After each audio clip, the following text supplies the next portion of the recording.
이제 마태복음을 시작할 거예요. 아멘. 근데 우리는 마태복음 할 때에 마태, 마가, 누가, 요한복음이라는 사복음서가 있어요. 아멘. 그런데 이 사복음서는 예수님을 어떻게 보느냐에 따라서 복음서가 달라져요. 아멘. 그래서 마태복음은 왕이신 그리스도의 측면으로 마태가 본 거예요. 아멘. 누가복음은 인자이신 그리스도, 사랑이 충만하신 그리스도, 이 관점에서 보고 기록한 것이 누가복음이에요. 아멘. 또 마가복음에 있어서는 이 노예이신 그리스도, 정말 우리 주님이 얼마나 우리를 소처럼 우리를 합당하게 노예로 섬겼느냐의 관점에서 본 것이에요. 아멘. 그 다음에 요한복음은 하나님이신 그리스도, 이 관점에서 본 거기 때문에 우리는 이제 마태복음을 보면서 우리는 이 사복음서에 보면은 어떤 내용은 중복되어 가지고 같은 사건을 기록한 것이 많이 있어요. 아멘. 그런데 이 복음서마다 특징이 있어요. 자, 내가 한번 물어볼게요. 이 사복음서 중에서 그 족보가 두 군데 나와요. 족보가 두 군데 나오는데 금방 내가 이렇게 마태는 왕이신 그리스도, 마가는 노예신 그리스도, 누가는 인자이신 그리스도, 요한은 하나님이신 그리스도라고 했는데 족보가 두 군데 기록대가 있다고. 어디 기록대가 있겠습니까? 마태는 확실한데 누가 복음인가? 그렇죠. 왜냐하면 보통 사람들은 우리가 다 족보가 있기 때문에. 아멘. 그런데 마가복음에는 노예는 족보가 필요가 없어요. 그렇지. 노예이기 때문에. 그러고 하나님도 족보가 필요가 없어요. 아멘. 그래서 이런 걸 볼 때 마태복음에만 기록대가 있는 게 있고 다른 복음서에는 없는 게 있어요. 자, 뿐만 아니라 그러면은 이 태어날 때, 예수님이 태어날 때 먼 나라에서 아주 값진 선물을 준비해 가지고 와서 경배하고 했는 동방박사가 오고 하는 이런 것이 사복음서 중에 어디에 기록되어 있겠어요? 그게 예. 자, 우리가 그냥 천천히 생각해 보면은 누님이 보물을 가지고 경배하러 가면 누구한테 가겠어? 왕한테 간다고. 그래서 마태복음에만 동방박사가 선물을 사들고 오는 기록이 나와요. 맞아. 그래서 이 기록을 보면은 그럼 사복음서 중에서 제일 짧은 성경이 어디가에 있을까요? 사복음서에서 제일 짧은 거. 그것은 이 마가복음이에요. 노예는 말을 많이 하면 안 돼. 일을 많이 해야지. 그래서 성경에서 제일 짧은 게 사복음서 중에서는 마가복음이 제일 짧다. 예. 그러고 또 어떤 면에서 이 성경 내용에 사복음서 중에서인데 태초에 말씀이 계셨다 하고 태초를 얘기하고 있고 이러면은 이 사복음서 중에 어디에 들어갈까요? 태초에. 그거는 그 마태복음. 왕은 태초를 얘기 안 해요. 왕은 이 하나님은 태초에 만물을 지으셨다. 태초를 얘기할 게네. 하나님만 태초를 얘기할 수 있어. 그래서 요한복음. 그러니까 이것이 복음서마다 특징이 있어요. 이것을 알면은 성경의 이 큰 핵을 알 수가 있는 겁니다. 자, 그래서 이제 한번 이 마태복음 1장 1절을 한번 읽어볼까요? 맨 앞부분만 읽어볼까요? 하여튼 1장 1절 한번 읽어봐요. 예수 그리스도의 계보이다. 그분은 다윗의 자손이시요 아브라함의 자손이시다. 예, 여기에 보면은 신약 성경에 제일 먼저 나온 단어가 무슨 단어죠? 계보. 예수. 우리 계보는 세 번째 나오잖아. 예수. 알았죠? 예수. 신약 성경 맨 마지막을 한번 펴봐요. 요한계시록 22장 21절 한번 읽어봐요. 요한계시록 아멘. 22장 21절 내가 읽어볼게요. 주 예수님의 은혜가 아멘. 아멘. 모든 성도와 함께 있기를 바랍니다. 아멘 하고 끝나요. 아멘. 아멘. 그래서 아멘. 다시 말하면은 신약 성경의 제일 처음에도 예수로 시작해서 맨 마지막 구절에 예수님으로 끝나요. 아멘. 다시 말하면은 이 예수라는 예수님이 모든 역사의 초점이고 시작과 끝이라는 걸 얘기를 하고 있어요. 아멘. 우리는 인간 달력에 있어서도 인간 역사에 있어서도 역사의 이 가장 기준되는 것이 예수님이에요. 달력에 보면은 BC 이렇게 쓰잖아요. BC는 Before Christ 해서 예수님 이전으로 얘기하는 거예요. 예수님이 역사의 기준이에요. 그 다음에 AD는 아노 도미니 해가지고 우리 주의 통치 시대라는 걸 얘기를 하고 있어요. 다시 말하면 예수님이 시작이에요. 예수님 태어나서부터 1년, 2년, 3년, 4년 이렇게 나가고 이것이 인간 역사의 초점도 예수예요. 그러면 다시 얘기하면은 우리는 예수에 대해서 얼마나 알고 있는가? 이것이 믿음에 있어서 가장 중요한 거다. 아멘. 자, 가장 중요해요. 그런데 많은 그리스도인들에게 물어봐요. 예수 믿죠? 예수 믿습니다. 그러면 예수님 이름의 뜻이 뭘까요? 우리는 사람마다 이름의 뜻을 갖고 있잖아요. 그렇지. 근데 예수님의 이름의 뜻이 뭐죠? 할 때에 대답을 선뜻 하는 사람이 조금 드물어요. 그래서 오늘 성경의 시작과 끝이 예수로 시작되고 인류 역사의 초점이 예수이기 때문에 우리는 예수를 제대로 알아야 한다. 자, 그래서 약간 건너뛰어서 마태복음 1장 21절을 한번 읽어봐요. 마태복음 1장 21절. 아멘. 예. 주 예수. 아들을 낳을 것이니. 이름을 예수라 부르십시오. 다시요.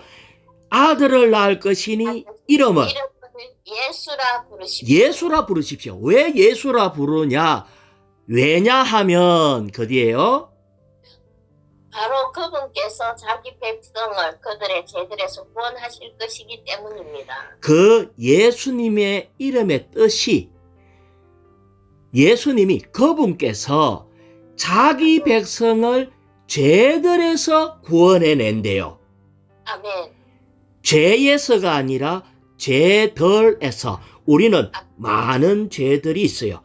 죄는 원죄가 있고 원죄가 나타날 때에 뭐 거짓말, 도둑질, 살인, 간음 뭐 여러 가지가 있는 것처럼 이것을 죄들이라 하는데 우리가 주 예수님 이렇게 하면은 예수라는 이름이 우리가 지은 이 죄들에서 구원해내 준다는 말이에요. 아멘. 우리는 그래서 예수님 할 때마다 예수님은 내가 지금 나도 연약해서 어떤 죄를 지었을 때 그때마다 예수님 이렇게 하면은 주님이 그 죄 소리를 구원해내 준다는 걸 얘기를 하고 있어요. 아멘. 이것이 비밀이에요. 자, 그러면은 로마서 10장 13절을 제가 읽어볼게요. 한번 따라해봐요. 누구든지 주님의 이름을 부르는 사람은 주님의 이름을 부르는 사람은 구원을 받을 것입니다. 구원을 받을 것입니다.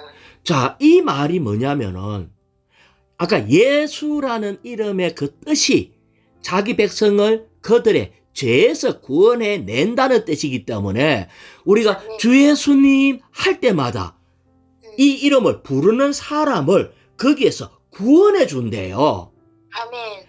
우리는 그러면은 이 죄가 쌓이면은 점점 무거워지고 혼돈되고 얼마나 어렵고 이, 이 죄로 인해서 압박이 심해집니까? 이것을 쌓아놓지 말고 우리는 쉽게 계속해서 주 예수님, 주 예수님 이렇게 하면은 그 예수님이라는 이름이 우리를 죄에서 구원해냈기 때문에 주 이름을 부르면은 부르는 사람을 구원받는다. 이렇게 얘기를 하시는 겁니다. 근데 아까 내가 로마서 10장 13절을 했는데 10장 12절에 보면은 또 이렇게 했어요. 주님을 부르는 모든 사람에게 부요하다. 주님을 부르는 모든 사람이 풍성해진다. 이렇게 얘기를 해요. 자, 다시 얘기해 볼게요. 우리가 죄를 왜 짓나 하면은 배고프면은 빵을 훔치고자 하는 마음이 생겨요. 아멘. 아니, 내가 배가 부른데 빵을 훔칠 일이 없어. 그치. 내가 성질이 많이 난다는 것은 뭔가가 이 공허하기 때문에 성질이 나는 거라. 아멘.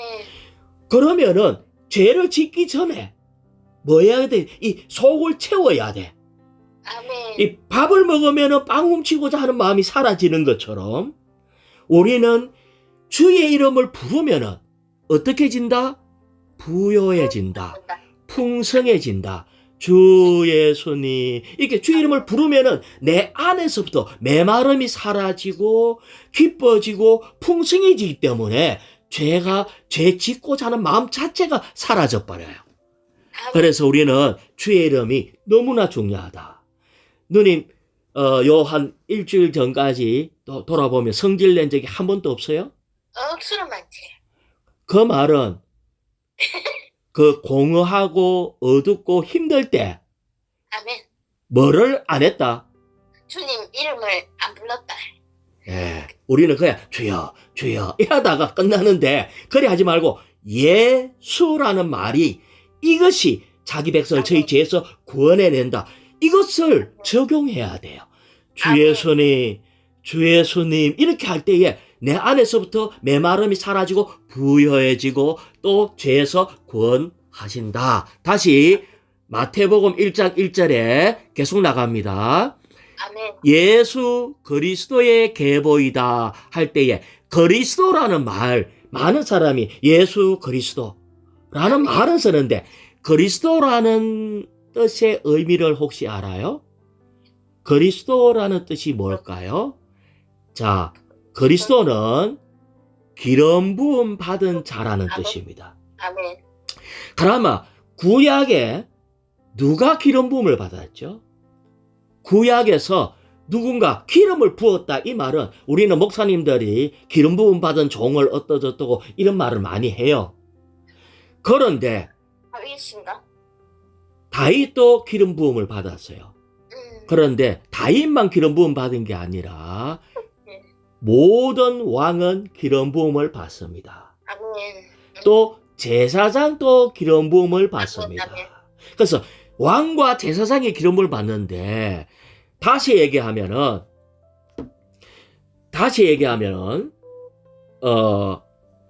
여기에 우리 주님이 그리스도라는 말이에요. 아멘. 이 말은 우리 주님이 왕이라는 말이라고. 아멘. 왕. 한 면에는 우리의 구주인데 한 면에는 그분이 왕이다. 이걸 지금 얘기하고 있어요. 자, 다시 1장 1절 조금 더 볼게요. 그분은 다윗의 자손이시요 아브라함의 자손이시다라고 했는데 이상하게 역사적으로 보면은 누가 더 조상이에요? 아브라함이 더 오래되신 조상이에요? 다윗이 오래된 조상이에요? 아브람. 아브라함이거든요. 그런데 왜 이 족보를 계보이다 족보를 썼는데 다윗을 먼저 쓰고 아브라함을 늦게 썼어. 아니 족보를 쓰면은 위에 우때부터 써야 되잖아. 그렇지. 우때부터 써야 되는데 우때부터 안 쓰고 다윗을 먼저 쓰고 아브라함을 뒤에 썼어. 왜 이럴까요? 성경은 하나님이 임의로 적은 게 아니고 하나님이 우리에게 많은 부분을 이 말씀 가운데 뭔가 비밀스러운 것을 보여주고 기록한 게 있어요.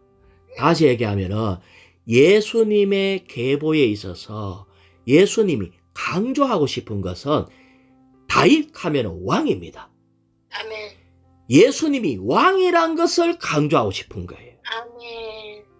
우리는 오늘날 뭐가 문제가 있나 하면은 예수님을 믿는데 왕으로 믿는 것이 너무 부족하다. 아멘. 아멘. 예수님을 뭘로 주로 믿나마?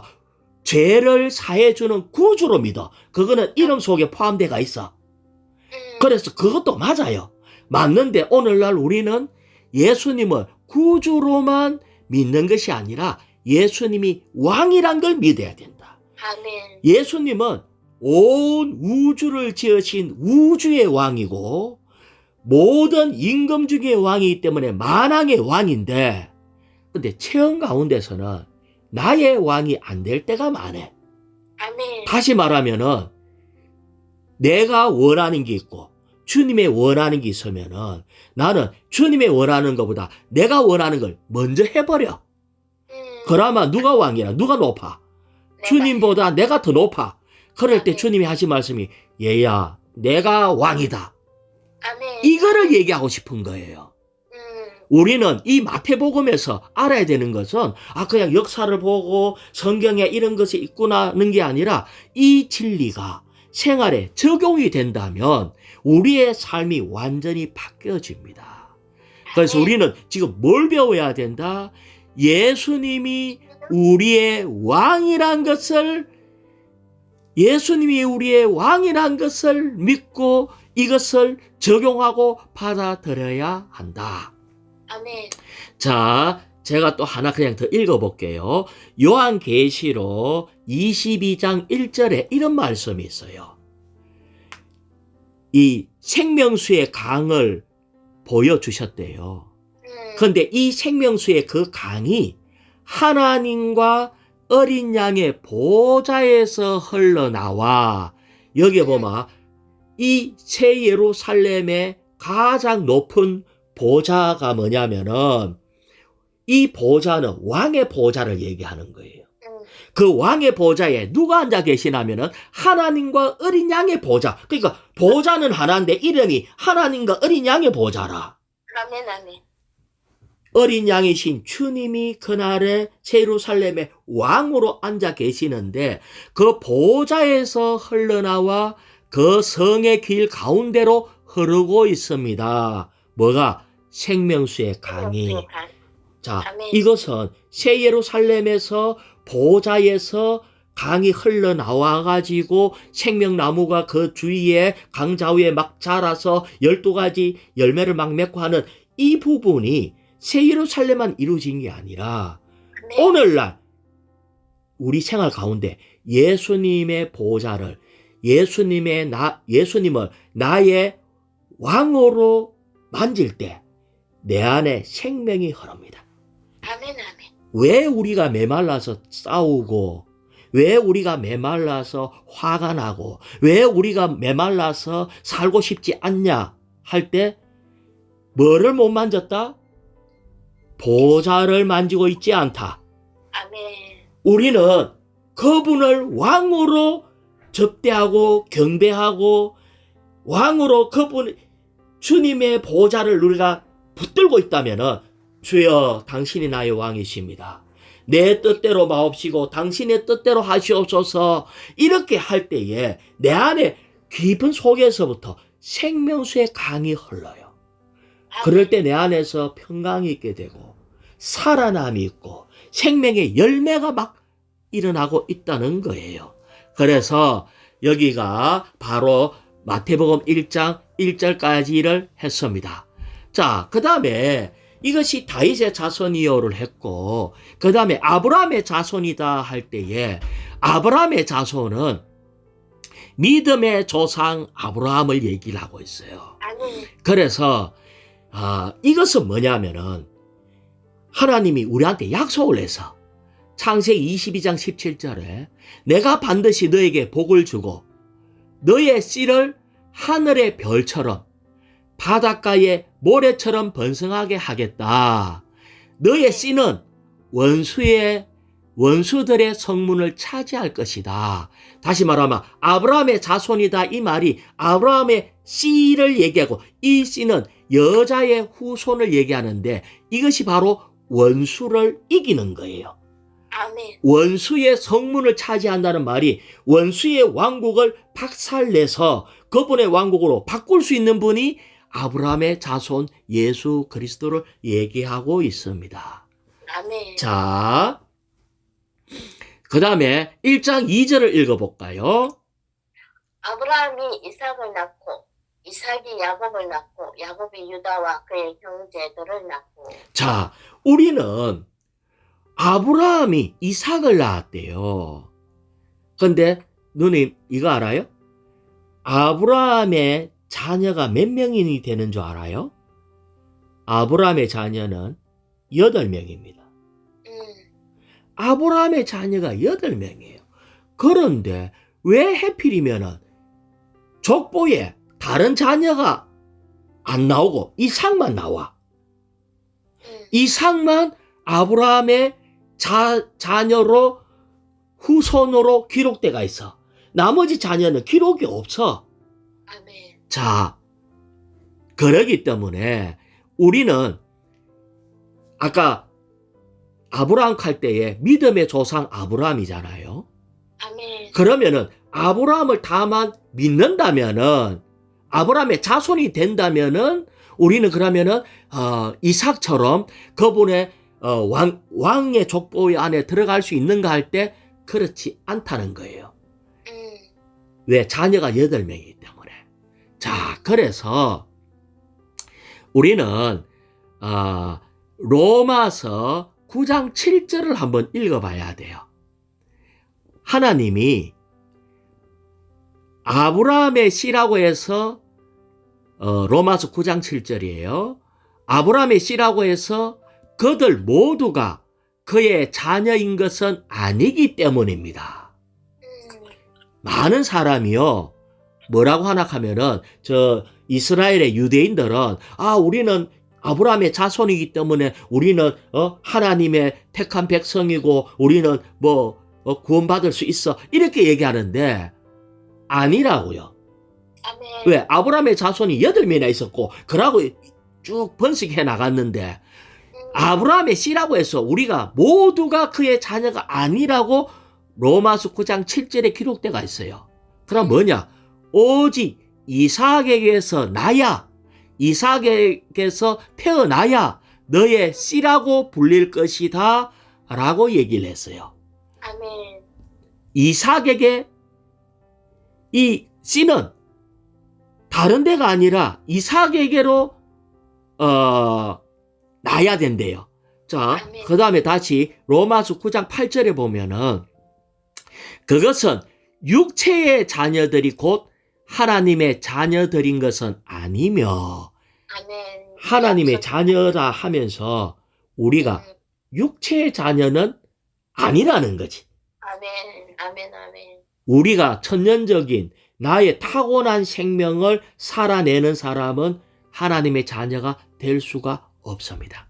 아멘. 그 뒤에 좀 더 읽어볼게요. 약속의 자녀들만이 씨로 여겨진다는 뜻입니다. 자, 다시 따라해봐요. 약속의 자녀들만이. 자녀들만이 씨로 여겨진다는 뜻입니다. 약속의 자녀.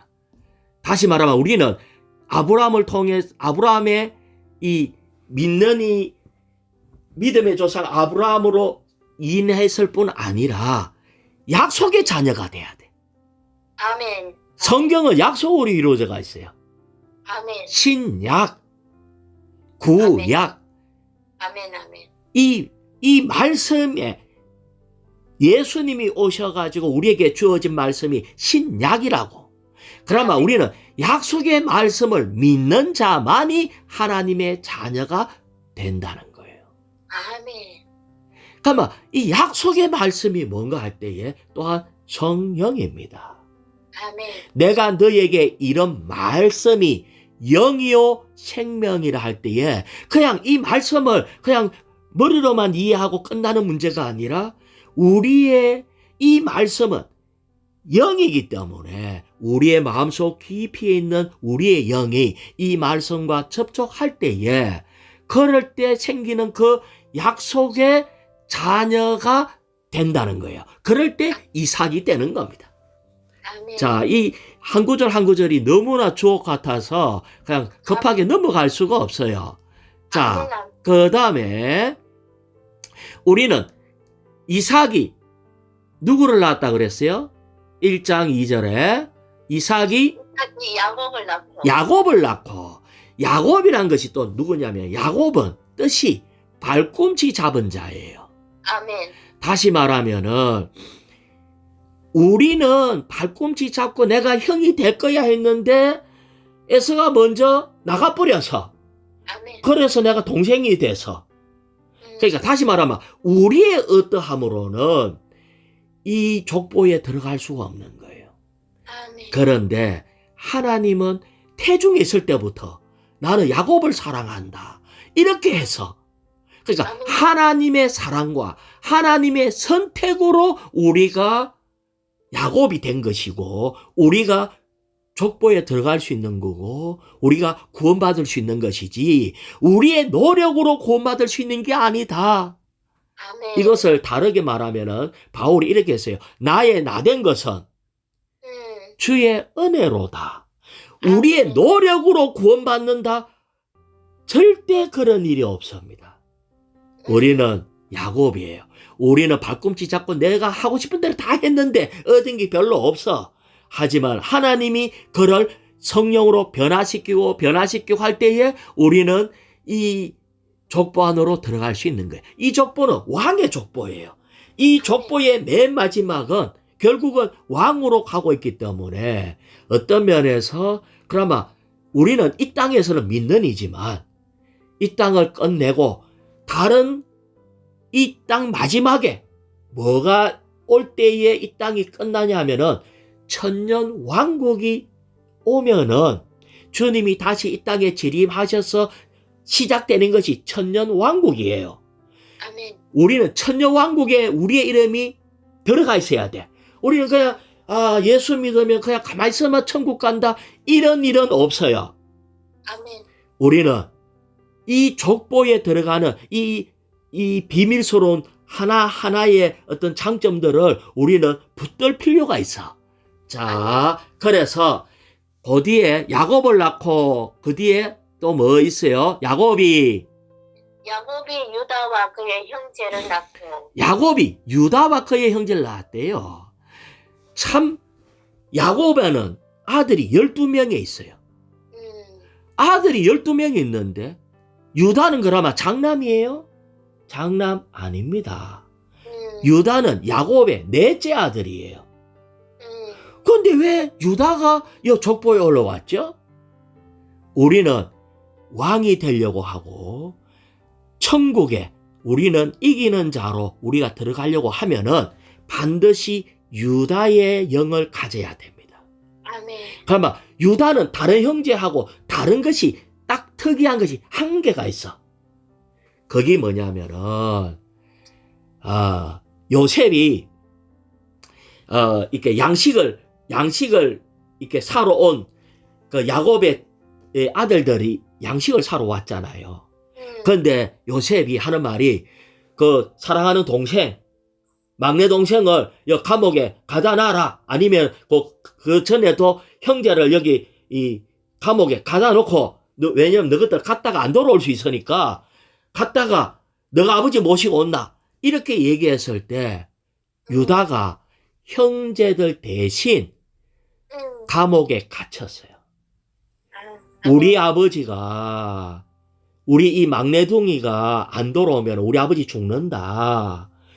대신 나를 잡아놨고 우리 막내둥이는 보내주라고 이렇게 얘기를 하면서 대신 감옥에 갇혔어. 자, 어떻게 하면 왕이 될 수 있다고요?